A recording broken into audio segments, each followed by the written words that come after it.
अस्सलाम वालेकुम, welcome to my channel Khan साहब का किचन। इस बार की मेरी वीडियो है मैकरोनी मसाला पास्ता। इसका मसाला भी हम घर में ही बनाएंगे, द सॉस। तो अगर आपने मेरे चैनल को सब्सक्राइब नहीं किया है तो जल्दी से आप मेरे चैनल को सब्सक्राइब कर दीजिए और उसके बाजू में बेल आइकन को हिट करके ऑल पे कर दीजिए। ये है हमारे इस रेसिपी के इंग्रेडिएंट्स। आप फटाफट नोट डाउन कर लीजिए या याद कर लीजिए। बहुत ही सिंपल और सोबर इंग्रेडिएंट्स है हमारे इस बार। और वीडियो लेट हो गई है, आई नो, मैं जानती हूँ, because I was not well, but अब मेरी वीडियोस इसी तरीके से रेगुलर आती रहेगी।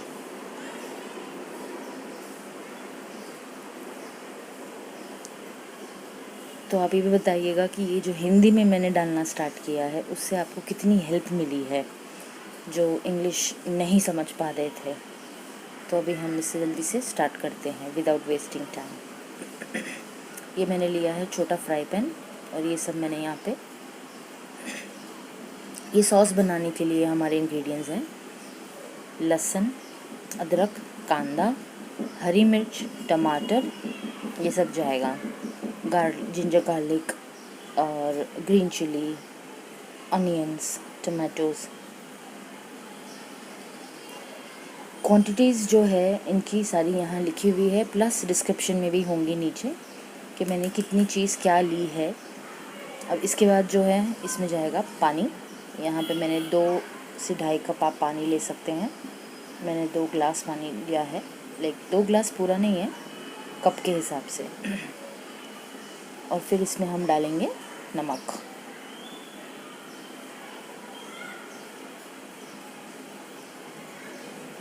बहुत ज़्यादा नमक नहीं डालना है, बस इतना ही डालना है कि हमारा सॉस सही लगे और बेस्वाद नहीं लगे।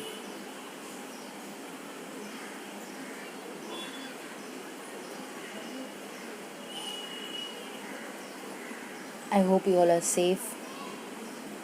Please do take care. अपना बहुत ज़्यादा ख्याल रखें। अब इसे हम बॉईल होने के लिए रखेंगे, उबालने के लिए। इन सारे इंग्रेडिएंट्स को हमने उबाल लेना है। ये वही है सॉस के ingredients, tomato, onion, ginger garlic, chilli. इसे कवर करके हम अच्छी तरीके से पका लेंगे या उबाल लेंगे। बेसिकली हमें इसे उबालना ही है। और ये दूसरे फ्राई पैन में यहाँ पे जब तक वो सॉस का जो इंग्रेडिएंट्स है वो उबल रहे हैं तब तक हम यहाँ पर आगे की तैयारी शुरू करेंगे। हम टाइम वेस्ट नहीं करेंगे। तो यहाँ पे ये रहे हमारे मैकरोनी पास्तास, जो कि अभी पूरी तरीके से कच्चे हैं। इसे पकाना है, इसीलिए फ्राई पैन में हम ले रहे हैं।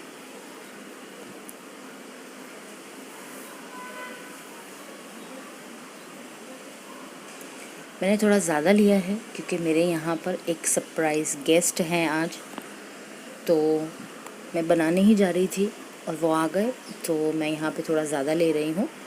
आप उसके हिसाब से लीजिएगा।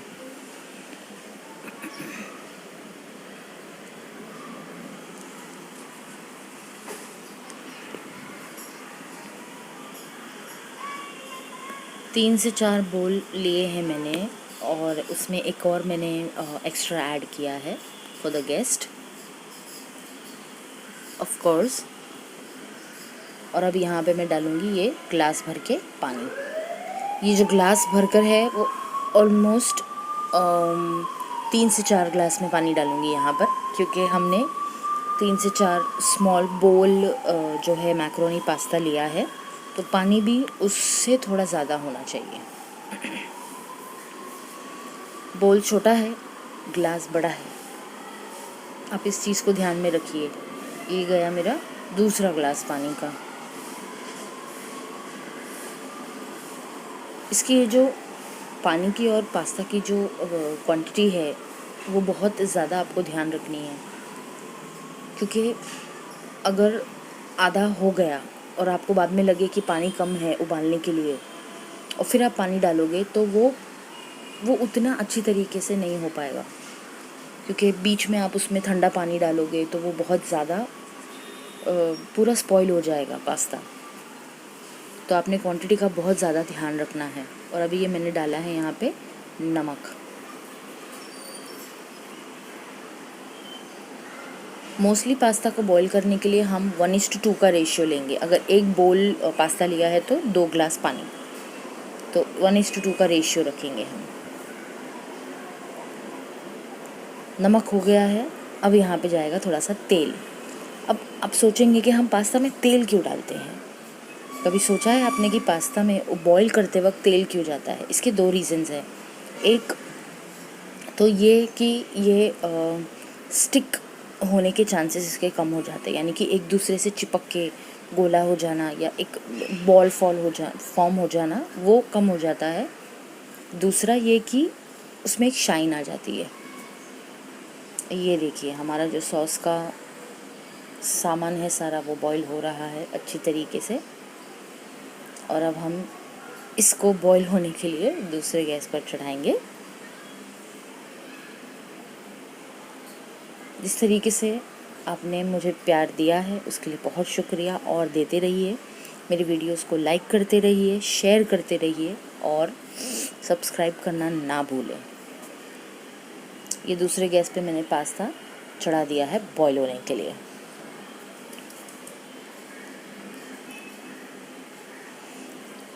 अच्छा, ये बहुत ज़रूरी है कि आप इसे बार बार बीच में जो है स्टर करते रहें स्पून की हेल्प से, ताकि जो है पास्ता बेस में चिपक ना जाए। जब तक ये दोनों होता है तब तक आप मेरे वीडियो को लाइक कर दीजिए, शेयर कर दीजिए, अपने व्हाट्सएप ग्रुप्स में शेयर करें। आप इसे अपने फेसबुक की स्टोरीज़ पे या फेसबुक पे शेयर करें। Please support people, encourage them. It's very important.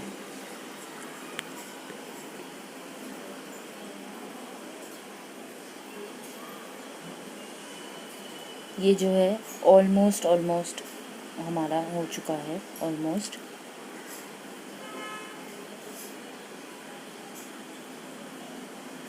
ये देखिए इस सारा जो इंग्रेडिएंट्स है वो बहुत अच्छी तरीके से बॉईल हो चुका है। Yes, boil.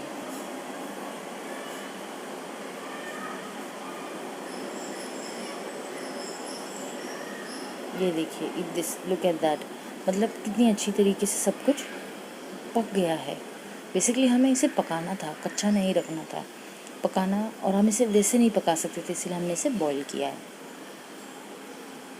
But of course नमक डाल के, ताकि नमक का फ्लेवर इन सारी इंग्रेडिएंट्स के अंदर आना बहुत ज़रूरी है, वरना वो सॉस जो है वो बेस्वाद लगेगा।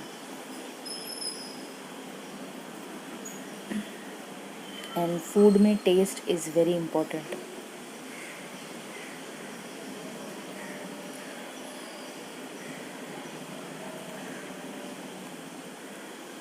अगर आपने मेरी कोई भी रेसिपी ट्राई की है तो आप मुझे कमेंट सेक्शन में बताइए उस रेसिपी के वीडियो के नीचे कि वो कैसी बनी है, आपने जब बनाई है तो आपको कैसी लगी वो।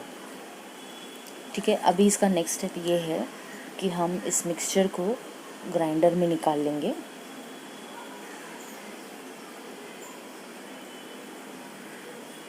मिक्सचर को नहीं, इस बॉयल इंग्रेडिएंट को, सॉरी फॉर दैट। इस बॉयल, एक्चुअली ये भी मिक्सचर ही है, सारी चीज़ें मिक्स हैं इसके अंदर, बट नेवर माइंड। फ़िलहाल हमें इसे मिक्सर में निकालना है, वो बहुत इम्पोर्टेंट है। इसे हम सबको मिक्सर में निकाल कर रखेंगे और इसे ठंडा करना बहुत बहुत ज़्यादा ज़रूरी है। और हर किसी के मन में ये भी सवाल आता होगा कि कोई भी गर्म चीज़ को ठंडा करने के बाद ही क्यों हमें मिक्सर में घुमाना है। तो वो इसलिए कि अगर आप गरम मिक्सर में घुमाओगे तो वो अंदर स्टीम यानी भाप पैदा करेगा, और उससे फिर वो क्या हो सकता है, वो आप जानते हो, जिस तरीके से कुकर को अगर हम गलत बंद करते हैं तो वो फट जाता है और खाना आपकी पेट की जगह आपकी सीलिंग पे चला जाएगा। तो वही सेम चीज़ यहाँ भी होगी। यही पानी मैं इसमें डालने वाली हूँ, बहुत थोड़ा डालूँगी, बहुत ज़्यादा नहीं डालूँगी, क्योंकि I don't want it to be very thin paste. उसको मेरे को थोड़ा थिकनेस देना है, इसीलिए कम्प्लीटली कूल डाउन करना है। Please be very careful about that. जब तक वो ठंडा होता है मेरा आगे का काम होगा। ये मैंने लिया है यहाँ पे वो छोटा वाला फ्राई पैन जिसमें हमने सामान बॉईल किया था। ज़्यादा बर्तन हम नहीं निकाल सकते लॉकडाउन में, मम्मी डांटती है। ये देखिए, ये पास्ता हमारा कितनी अच्छी तरीके से बॉईल हो रहा है। जैसे मैंने आपको बताया, आपको इसे बीच बीच में हिलाते रहना है, ये भूलिएगा मत। बहुत इम्पॉर्टेंट है, it's very important to keep it stirring in between.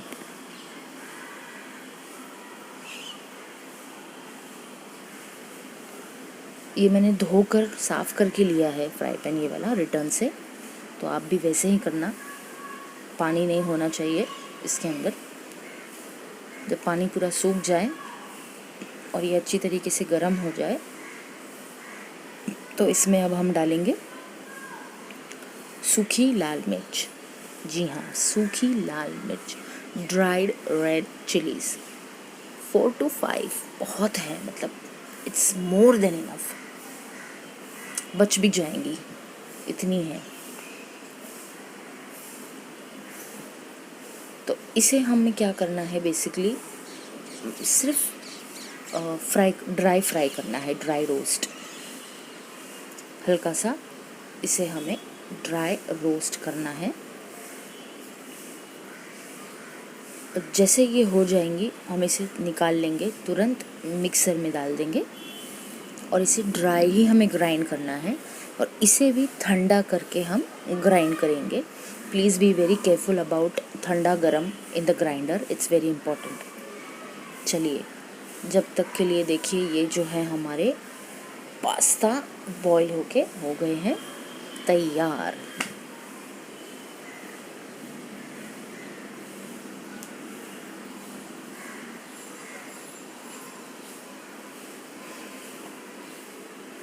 Let me adjust the camera.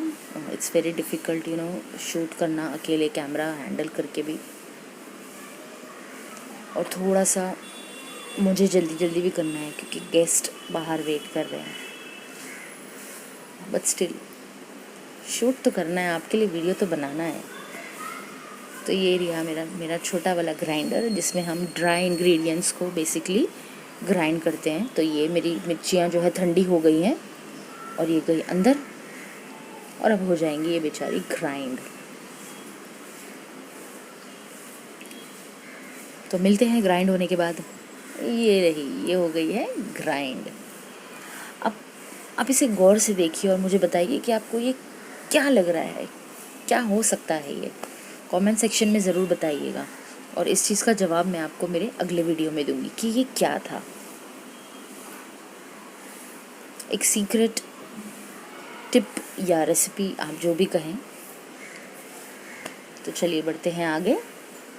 ये मैंने वही वाला फ्राई पैन लिया है जिसमें हमने पास्ता को बॉईल किया था। पास्ता को आपने बॉईल करने के बाद क्या करना है वो देखने के लिए मेरा एक और वीडियो है पहले का, आप उसे देखिए ज़रूर। उसका लिंक जो है मैं डिस्क्रिप्शन में डाल दूँगी नीचे। तो अब यहाँ पे बेसिकली पूरा पानी सुखा देने के बाद मैंने इसमें डाला है ऑयल। ज़्यादा नहीं लिया है, 2 से 3 चम्मच ही ऑयल लिया है मैंने। आप कोई भी ऑयल ले सकते हैं, मैंने नॉर्मल ऑयल लिया है। ये देखिए अभी ठंडा हो चुका है। तो अब मैं इसे जाऊंगी ग्राइंड करने के लिए जब तक ये तेल गर्म होता है। चलो कांदा डाल के जाते हैं, तब तक कांदे पक जाएंगे, है ना। तो ये गए हमारे ऑनियंस, और ये अलग से मैंने चॉप किए हैं। ये फाइनली चॉप्ड ऑनियंस है, कंफ्यूज मत होना। सॉस के लिए ऑनियन अलग है, इसके लिए ऑनियन अलग है। सॉस का कांदा अलग है और ये कांदा अलग है।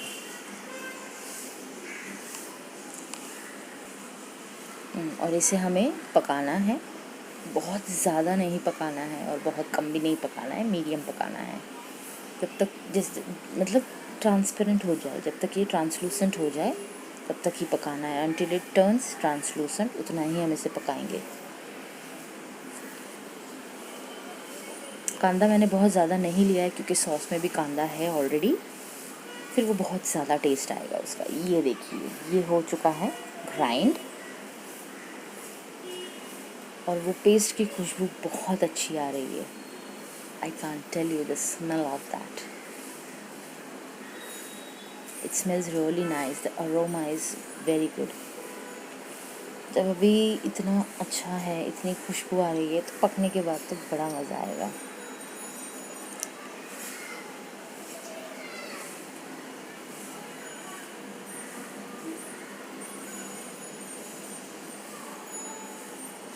आप चाहे तो मुझे मेरे सोशल मीडिया के अकाउंट्स पे भी फॉलो कर सकते हैं, उनके भी लिंक्स मैं डिस्क्रिप्शन में डाल दूँगी, और वो लिंक्स मेरे हर वीडियो के डिस्क्रिप्शन में होते हैं। तो ये गया वो सॉस जो हमने बना के, उबाल के, ग्राइंड किया था, ये वही सॉस है। जी हाँ, बनाया हुआ पास्ता सॉस फ्रॉम खान साहब का किचन टू योर किचन।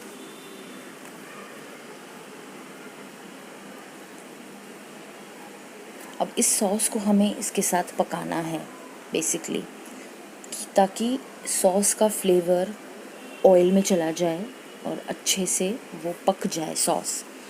आपको वो एक परफेक्ट सॉस वाला टेक्सचर, टेस्ट देने के लिए इसे पकाना बहुत ज़रूरी है।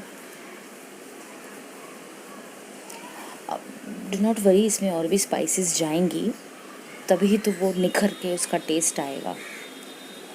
If you do not put the other spices, there is no use of making this sauce, trust me. The other spices will enhance the taste of this sauce. तो अभी इसे हम अच्छी तरीके से पकाएंगे, बहुत अच्छे से पकाना है इसे, इसीलिए हम इसे ढक देंगे। ढक कर आप थोड़ा सा इसका साइड ओपन रखें कि जो भाप है वो बाहर जाए। It's very important. 5 से 7 मिनट तक इसे मैंने पकाया है, आप भी उतना ही पकाएं। और ये 7 मिनट, प्रॉपर 7 मिनट्स के लिए पकाया है मैंने। देखिए कलर चेंज हो गया इसका, है ना। तो it's very important to cook it so that उसका कलर भी इन्हेंस हो जाए, उसका फ्लेवर इन्हेंस हो जाए। It's smells amazing. होटल वाला नहीं है, बट ठीक है, उतना उससे बुरा भी नहीं है। तो अब जब ये सॉस रेडी हो चुका है ऑलमोस्ट, तो अब हम इसमें क्या डालेंगे, हमारी स्पाइसेस डालेंगे, which is very important again. उसके बिना तो हमारी डिशेस पूरी नहीं होती है, because yes it is an Indian style pasta. तो हमें स्पाइसेस तो हमारी जानी बहुत ज़रूरी है। एज एवरीवन नोज़ कि इंडिया में बिना स्पाइसेस के खाना नहीं बनता है, फिर चाहे वो कोई नॉर्मल पास्ता हो या पराठा हो। तो ये गई है वो मिक्सचर जो हमने किया था।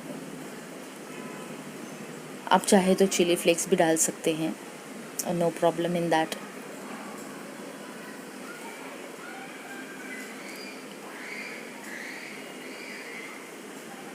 इसे मिक्स कर लें आप अच्छी तरीके से।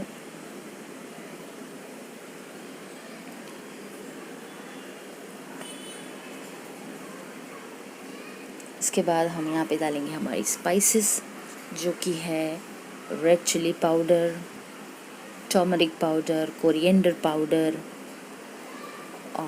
And then garam masala powder,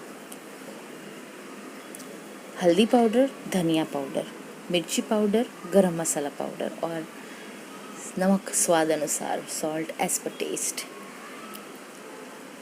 okay, इस सारे मसालों को डालने के बाद इसे फिर हमें पकाना है, खूब हिलाना है, अच्छे से हिलाना है। अब देख रहे हो साइड से ऑयल जो है वो छूट रहा है। You can see in the sides there is a shine because of the oil. और सॉस के अंदर जैसे पहले ऑयल दिख रहा था वैसे नहीं दिख रहा है, विच मीन्स हमारा सॉस बहुत अच्छी तरीके से पक चुका है और ऑयल ने और अनियंस ने उसका फ्लेवर ले लिया है, क्योंकि अनियंस भी यहाँ नज़र नहीं आ रहे हैं आपको। तो वी हैव डन इट। ये गया नमक स्वाद अनुसार, जैसे मैंने कहा। आपको यहाँ पे भी नमक का बहुत ध्यान रखना है, बैलेंस करना है, क्योंकि हमने सॉस में पहले नमक डाला है और हमारे पास्ता में भी हमने बॉईल करने टाइम पे नमक डाला है और अभी फिर नमक गया है। तो it is very very important to keep that in mind. ये अभी मैंने डाली है थोड़ी सी शक्कर to balance the tanginess of the tomato. If अगर आपका टोमेटो टैंगी है तो, क्योंकि टोमेटो टैंगी है, फिर उसमें नमक है, फिर इसमें अभी नमक गया, फिर पास्ता में भी नमक है, तो फिर वो बहुत ज़्यादा खट्टा और टैंगी फ्लेवर देगा, which is not for pasta. इसीलिए मैंने उसको बैलेंस करने के लिए यहाँ पे डाला थोड़ा सा शक्कर, शुगर। इट्स टोटली ऑप्शनल आपके लिए। अगर आपको टैंगी पसंद है तो आप वैसे ही बना सकते हैं। और ये गया थोड़ा सा पानी। अभी हमें इसे और ज़्यादा नहीं पकाना है सॉस को। अगर और ज़्यादा पकाए तो उसका फ्लेवर जो है वो पूरा वेस्ट हो जाएगा, यानी चला जाएगा। इसीलिए पानी हम यूजुअली इसलिए डालते हैं कि हम कोई चीज़ की कुकिंग को रोकना है तो पानी डालना है। ये बेसिक सीक्रेट्स हैं कुकिंग के। ये है पास्ता मसाला। मैंने बहुत थोड़ा सा इसीलिए डाला है बिकॉज मेरे यहाँ पर गेस्ट हैं, तो just to give them that feel. ये टोटली ऑप्शनल है, इसकी ज़रूरत तो बिल्कुल भी नहीं है। तो अगर आपको नहीं डालना है तो आप ना भी डालें, अगर आप डालना चाहते हैं तो आप डाल सकते हैं। ये गए हमारे पास्ता। अब पास्ता डालने के बाद इसे अच्छी तरीके से आप मिक्स कर लीजिए पूरा, विथ ऑल द ग्रेवी जो हमने बनाई है सॉस, उसको अच्छी तरीके से आप मिक्स कर लीजिए, so that you know every bit of the macaroni, एक मैकरोनी के अंदर जो है वो पास्ता जो सॉस है वो अच्छे से मिल जाए, तो ही उसमें वो फ्लेवर आएगा। अदरवाइज़ वो प्लेन और बहुत ऑफ टेस्ट लगेगा। तो इसे इस तरीके से आप अच्छी तरीके से पूरा मिक्स कर लीजिए। गैस को ध्यान रखें, आपको गैस को इस वक्त पे मीडियम रखना है, not very slow, not very high. Keep it on medium flame. If you keep it on high flame तो पास्ता नीचे चिपक जाएगा और फिर सब गड़बड़ हो जाएगी। If you keep it on very low flame तो वो हीट नहीं देगा, और वो हीट नहीं देगा तो सॉस पास्ता में अच्छी तरीके से मिक्स नहीं होगा, इन्वॉल्व नहीं होगा। Just look at the shine on the pasta, and this is only because boiling के वक्त हमने जो उसमें ऑयल डाला था। So this is what I was talking about. इसी के बारे में मैंने आपको स्टार्टिंग में बताया था कि ऑयल क्यों डालते हैं हम इसके अंदर। एंड यू सी इसकी एक एक मैकरोनी सेपरेट है। स्टार्टिंग में जब मैंने डाला इट वॉज बट सो ये हो गया है रेडी। आप इसे गार्निश करें कोरिएंडर के साथ, पुदीना के साथ, और हॉट सर्व करें। Thank you again for watching, for your love, for your support. Keep supporting, keep loving, keep subscribing, keep sharing, and keep liking the video. Thank you. Allah Hafiz. See you again.